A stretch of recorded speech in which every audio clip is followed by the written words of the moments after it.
பைக்கில் போகிறவங்களுக்கு கண்டிப்பாக வந்து L4 L5 வந்து பிரச்சனை வரும். இடுப்பு வலி வரும், கழுத்து வலி வரும். ஏன் இந்த அவங்களுக்கு வந்து பைக்கில் மட்டும் அது மாதிரி வருதுன்னா, இந்த மாதிரி போகும்போது என்னங்க உடம்பு பாவம் தானேங்க உடம்பு. அது என்ன மிஷினா என்ன உடம்பு. காரில் ட்ராவல் பண்ணுறவங்களுக்கு அந்த கால் வந்து அப்படியே மடித்து அப்படியே உக்காந்துருக்காங்க. அவங்களுக்கு இருக்கிற அவசர உலகத்தில் தன்னை கவனிக்கிறத விட இந்த உலகத்தோடு எப்படி வாழறது போராட்டமே பெரிய வாழ்க்கையாக இருக்குது. அதில் வந்து நம்ம வந்து மிஸ் பண்ணுறது, வண்டியில் போகும்போது அதிகம் வந்து சுவாசம் நீங்கள் இது பண்ணுங்கன்னா வந்து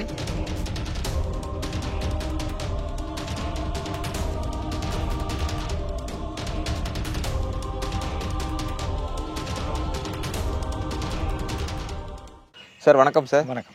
எப்படி சார் இருக்கீங்க? நல்லா இருக்குங்க. ஓகே சார், இந்த மார்க்கெட்டிங்கில் இருக்கவங்களும் டிரைவிங் பண்ணுறவங்களுக்கும் உடம்பு வலியில் நிறையா பிரச்சனைகள் ஏற்படும். இந்த நோக்கு வருமத்தில் எப்படி சார் அதை க்யூர் பண்ணலாம்? சார் பெரும்பாலும் சார் ரொம்ப இந்த மார்க்கெட்டிங்லேயே ரெண்டு இருக்குது. ஒன்று வந்து பைக்கிலேயே வந்து சுற்றுறவங்க இருக்காங்க, சிலர் வந்து கார்லேயே சுற்றுறவங்க இருக்காங்க, அதுக்கப்புறம் பஸ்லேயே இது பண்ணுறவங்க இருக்காங்க. இது எல்லாருமே ஒரே இதுதான் சார். ஒவ்வொருத்தருக்கும் ஒவ்வொரு விஷயம் வரும் சார். ஒவ்வொருத்தருக்கும் இப்போது பைக்கில் போகிறவங்களுக்கு கண்டிப்பாக வந்து L4 L5 வந்து பிரச்சனை வரும். இடுப்பு வலி வரும், கழுத்து வலி வரும். ஏன் இந்த அவங்களுக்கு வந்து பைக்கில் மட்டும் அது மாதிரி வருதுன்னா, அந்த பர்டிகுலராக அது வந்துன்னா, நம்ம ட்ராவலில் நிறைய வந்து நம்ம ஸ்பீட் பிரேக்கரை பார்க்குறோம். நம்ம ஊர்லலாம் ஸ்பீட் பிரேக்கர் வந்து மலை மாதிரி இருக்கும் பார்த்தீங்கன்னா. இன்னொன்று வந்து அப்படி ஏறி இறங்கும், தன்னுன்னு இறங்கும். இந்த மாதிரி ஒரு இடத்துல வந்து அவங்க ஏதோ ஒரு மைண்டு டிப்ரெஷனில் போகிறாங்க. ஏன்னா அங்கே நேரத்தோடு போனோம், இது மாதிரி போனோம். ஒருத்தர் 40 கிலோமீட்டர் வந்து ஒரு நாளைக்கு வந்து பைக்கிலே போகிறவங்களா இருக்காங்க. ரொம்ப கம்மி சார். நான் சொல்கிறதுங்க, நான் அட்டன் பண்ணுறது சொல்கிறேன். இந்த மாதிரி போகும்போது என்னங்க உடம்பு பாவம் தானேங்க உடம்பு. அது என்ன மிஷினா என்ன உடம்பு. அதே மாதிரி வெயிலில் போனால் வந்து நீர் சத்து குறையும். வண்டியில் போகும்போது அதிகம் வந்து சுவாசம் நீங்கள் இது பண்ணுங்கன்னா வந்து வாத பிரச்சனைகள் வரும். இப்போ வண்டியில் போகும்போது நிறைய காற்று எதிர்காற்று வரும்போது நம்ம சுவாசம் அதிகமாக வருது இல்லை, அது வரும்போது அந்த பிரச்சனையும் வருது. மூச்சு திணறல் அது மாதிரியும் வருது. அதே மாதிரி இந்த ஸ்பீட் பிரேக்கரை ஏறி இறங்கும் போது கவனிக்காமல் ஏறி வரும்போது அந்த இடத்துல L4 L5 கண்டிப்பாக வந்து ஜாம் ஆகும். அந்த ஜவ்வு வந்து விளக்குறது, நம்ம அந்த வண்டியில் ஷேக் அப் சார். ஆமாம், ஷேக் அப் ஜார் தான். நம்மளுடைய முதுகும் ஷேக் அப் ஜார் தான் சார். அதுக்கு வந்து ரொட்டீனாக அவங்க வந்து சில எக்ஸசைஸ்லாம் பண்ணால் ரொம்ப நல்லது. ஒரு 5 டிப்ஸ் சொல்லுங்கள் சார். தாராளமாக சொல்கிறேன் சார், தாராளமாக சொல்கிறேன். அதே மாதிரி காரில் ட்ராவல் பண்ணுறவங்களுக்கு அந்த கால் வந்து அப்படியே மடித்து அப்படியே உக்காந்துருக்கிறதுனால அவங்களுக்கு இடுப்பு பிரச்சனை வரும், முதுகு, அதாவது ஷோல்டர் பெயின் அதிகமாக வரும். அதுக்கப்புறம் வந்து அந்த சியாட்டிக்கான்னு இல்லை, அந்த நரம்பு இழுக்கிற பிரச்சனை, அது வந்து உக்காந்துட்டு இருக்கிறவங்களுக்கு வரும். ரொம்ப நின்றுக்கிட்டே இருக்கிறவங்க வரும், அதிகமாக உட்காந்து இருக்கிறவங்களுக்கும் வரும், நின்றுட்டு இருக்கிறவங்களுக்கும் வரும். அதனால் அவங்களுடைய ட்ராவல் எப்படியோ அது மாதிரி அந்த மாதிரி இருக்கும்போது நம்ம வந்து டெய்லி வந்து ஏதோ ஒரு எக்ஸசைஸ் நம்ம பண்ணிக்கிட்டே இருக்கணும்.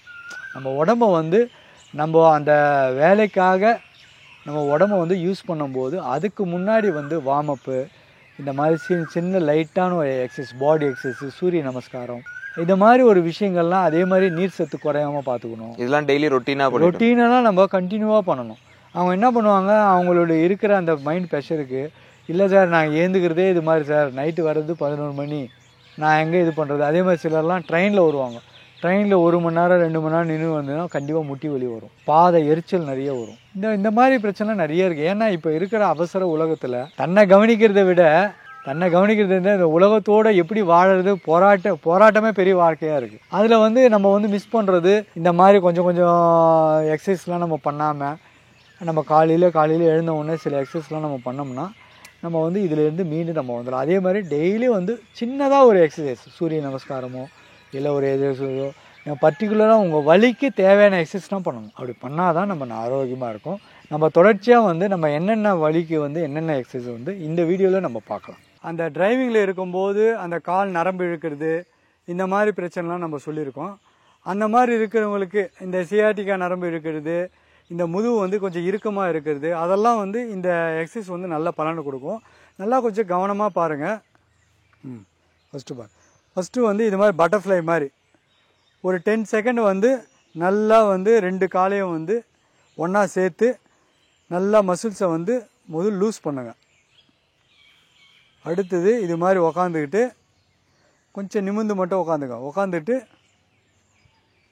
கரெக்டாக நல்லா காலை நல்லா பெண்டு பண்ணணும்.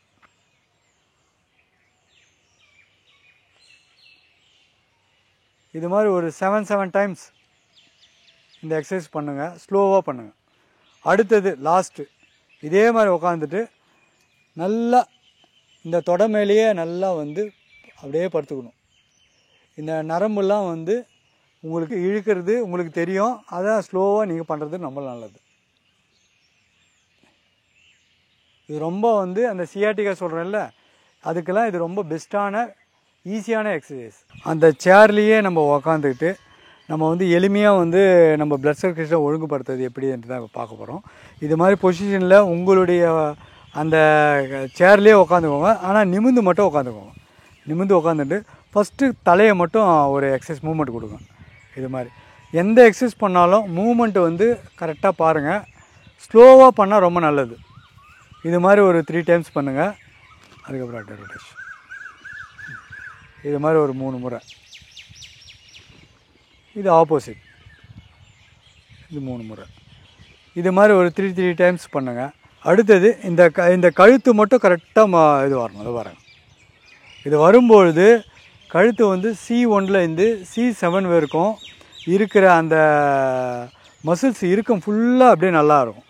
இது மாதிரி ஒரு 7 டைம்ஸ். இப்போ வந்து அடுத்தது வந்து ஷோல்டருக்கு வந்து 2 கையை வந்து பின்பக்கமாக கோத்துட்டு தலைக்கு பின்னால் கோத்துட்டு இது மாதிரி ஸ்லோவாக ஒரு 3 டைம்ஸ் நல்லா பின்பக்கம் வரணும். நல்லா பின்பக்கம் வரணும் ஒரு 3 டைம்ஸு. இந்த ஷோல்டர் ஃபுல்லாக மசில்ஸ் ஃபுல்லாக ஃப்ரீனஸ் ஆகும். அதுக்கு அடுத்த எக்ஸசைஸ் வந்து நல்லா ஸ்ட்ரெயிட்டாக வச்சுட்டு கைகளை வந்து விரித்து வச்சுக்கிட்டு இந்த இந்த இந்த ஷோல்டர் மட்டும் நல்லா வந்து இது பண்ணணும் மூமெண்ட்டு. இப்போ அடுத்தது இடுப்புக்கு எவ்வளோ முடியுமோ அப்படியே ஸ்ட்ரெயிட்டாக உட்காந்து நீங்கள் இடுப்பு இது பண்ணணும் மூமெண்ட். இது மாதிரி வந்து இருந்துட்டு ஒரு 10 செகண்ட் அப்படியே இருந்தால் போதும். இது மாதிரி ஒரு 3 முறை ஒரு 10 செகண்ட் இருக்கணும். ஒரு 3 டைம்ஸ் பண்ணால் ரொம்ப நல்லது. இது இடுப்புக்கு. இப்போ நம்ம வந்து காலுக்கு வந்து பயிற்சி பண்ண போகிறோம். கால் வந்து கரெக்டாக நல்லா ஸ்ட்ரெயிட்டாக இது பண்ணிவிட்டு நல்லா ஒரு ரிலாக்ஸாக வந்து நீங்கள் இது மாதிரி வந்து காலை வந்து எக்ஸசைஸ் போடுவேன். இது வந்து ஒரு 10 செகண்ட் வந்து பண்ணுங்கள். பண்ணிவிட்டு அதுக்கப்புறம் வந்து காலை வந்து ஆப்போசிட்டாக நல்லா இது பண்ணணும். இது மாதிரி ஒரு 10 செகண்டு. இது வந்து காலுக்கு வந்து பிளட் சர்க்குலேஷன் நல்லாயிருக்கும். அடுத்த எக்ஸசைஸ் வந்து கால் மேலே வரும். இது வந்து தொடைக்கான எக்ஸசைஸ். நல்லா கால் மேலே கால் போட்டுட்டு நல்லா இந்த மாதிரி வந்து ஃப்ரீயாக நம்ம ரிலாக்ஸ் பண்ணணும். இது மாதிரி 2 கால்லையும் நீங்கள் பண்ணுங்கள். அடுத்தது கால் பாதத்தை நல்லா வந்து தட்டி விடுங்க. நல்லா எவ்வளோ முடியுமோ கால் பாதத்தை தரையில் ஷூலாம் வந்து கட்டிட்டு பண்ணுங்கள். இது மாதிரி பண்ணிங்கன்னா உச்சந்தலையிலேருந்து உள்ளங்கால் வரைக்கும் நம்ம உக்காந்த மாதிரி ரத்த ஓட்டத்தை ஒழுங்கு பண்ணுறது தான் இந்த எக்ஸசைஸ். இது வந்து உங்களுக்கு நல்ல பலனை கொடுக்கும். ஓகே சார், எங்களோடு இணைந்து பல்வேறு எக்ஸ்க்ளூசிவான தகவலை பகிர்ந்ததுக்கு நன்றி சார். நன்றி, வணக்கம்.